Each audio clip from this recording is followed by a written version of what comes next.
So Tony, we're here at the May meeting of the Former Players Association. I was just wondering, how's it been today? Like, what's gone on and how's it been?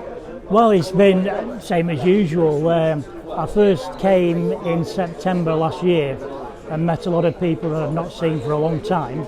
And it's nice to see people, talk to different people about different times of playing for Fleetwood. You know, we've got some older players from before my time and some players from after my time. So it's good to have a conversation with people who've been through the same thing as you. Exactly, that's the whole point of these meetings, isn't it? And especially because it's not just the players you played with, it's the players who've played in the 80s and the 90s and even the 60s and 50s. I mean, when I was at Fleetwood, you did hear about people's names who played in the 40s and 50s and never really knew who they were, and they were the history of the club. And now coming here and meeting them is really interesting to listen to what they've got to say and how different it was from my day. Well, and I bet some of the stories they tell you. Oh, yeah, I mean, our pitches were okay to play on, but some of the pitches they will have played on will have been mud baths, really. Yeah.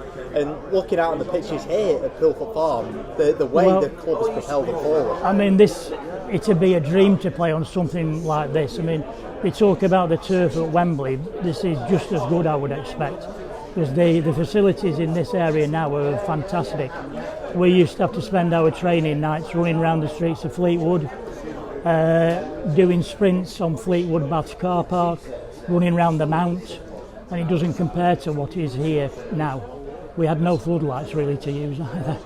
Well, even just 10 years ago, we spoke to Nathan Pond before he left, and he said that they had to clean up the pitch before a match day just to train on it. Yeah. But even now, to look outside and see not one but in a massive over 5 full-size pitches ready to train on. It's fantastic, really. It would have been nice to play on something like this.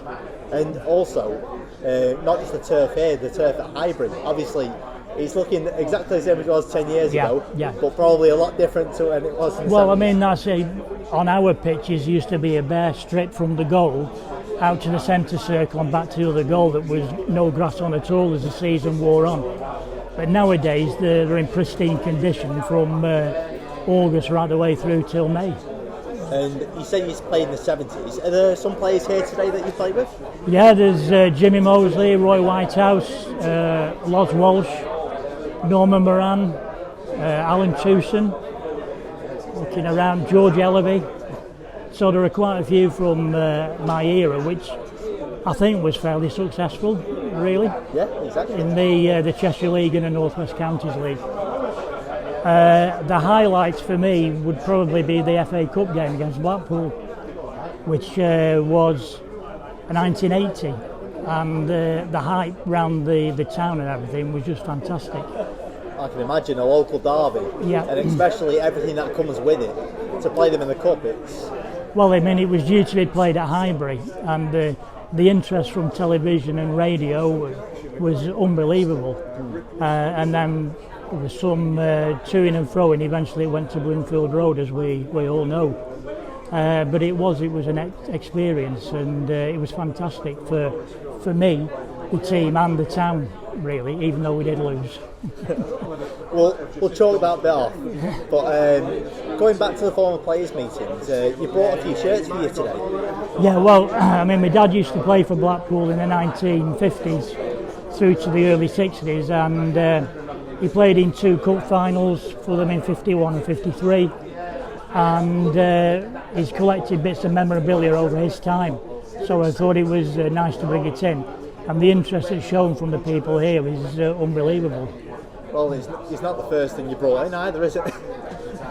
No, he played in the Scottish team in the World Cup in 58, so I've got a couple of Scottish shirts and his caps from there, which again I brought in a few months ago for people to see.